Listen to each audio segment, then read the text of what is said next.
একদিন এক ব্যক্তি অন্ধকার রাতে নামাজ পড়ার জন্য ঘর থেকে বের হলেন। অন্ধকার হওয়ার কারণে কিছুটা দূর যেতেই হোঁচট লেগে কাদাতে পড়ে গেলেন এবং তার কাপড়ে কাদা লাগার কারণে আবার ঘর এলেন আর কাপড় পরিবর্তন করে আবার মসজিদের দিকে হাঁটতে লাগলেন। কিন্তু আবার কিছুটা দূর যেতেই দ্বিতীয়বারও হোঁচট লেগে দ্বিতীয়বারও কাদা লাগার কারণে ঘর এলেন এবং কাপড় পরিবর্তন করে যেই বাইরে এলেন তখন দেখলেন তার সামনে একজন লণ্ঠন নিয়ে দাঁড়িয়ে আছেন।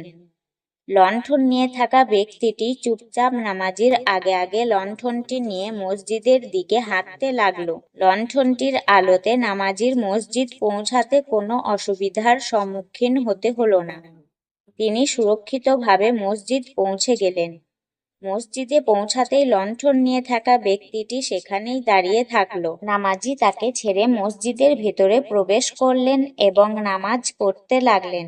নামাজ শেষ করার পর বাইরে এসে দেখলেন লণ্ঠন নিয়ে থাকা ব্যক্তিটি তার অপেক্ষা করছে, যাতে লণ্ঠনের আলোতে তাকে আবার ঘর ছেড়ে আসতে পারে।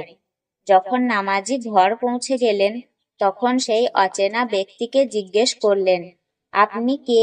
অচেনা ব্যক্তিটি উত্তরে বলল, আমি ইবলিশ। নামাজি ব্যক্তিটি অনেক অবাক হয়ে ভাবতে লাগলেন, ইবলিশ কিভাবে আমাকে মসজিদ পর্যন্ত দিয়ে এলো? ওর কাজ তো মানুষকে ইবাদত থেকে সরিয়ে নিয়ে আসা।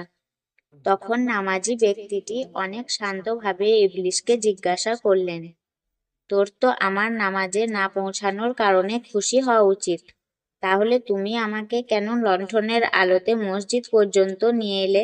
তখন ইবলিশ যেটা জবাব দিল সেটা শুনে ওই নামাজি ব্যক্তি অবাক হয়ে গেলেন এবং আপনারাও অবাক হয়ে যাবেন। ইবলিশ জবাব দিল, যখন তোমাকে প্রথম হোঁচট লাগে তখন আল্লাহ তাআলা তোমার সকল গুনাহ মাফ করে দিলেন, সুবহানাল্লাহ। যখন তোমার দ্বিতীয় হোঁচট লাগে তখন তোমার গোটা বংশের গুনাহ মাফ করে দেন। তখনই আমার চিন্তা হলো, যদি আবার তুমি হোঁচট লেগে পড়ে যাও, তাহলে যদি আল্লাহ তাআলা তোমার সকল গ্রামবাসীর গুনাহ মাফ করে দেন। তাই আমি লণ্ঠন নিয়ে আসলাম, যাতে তুমি না পড়ে গিয়ে মসজিদ পর্যন্ত পৌঁছাতে পারো।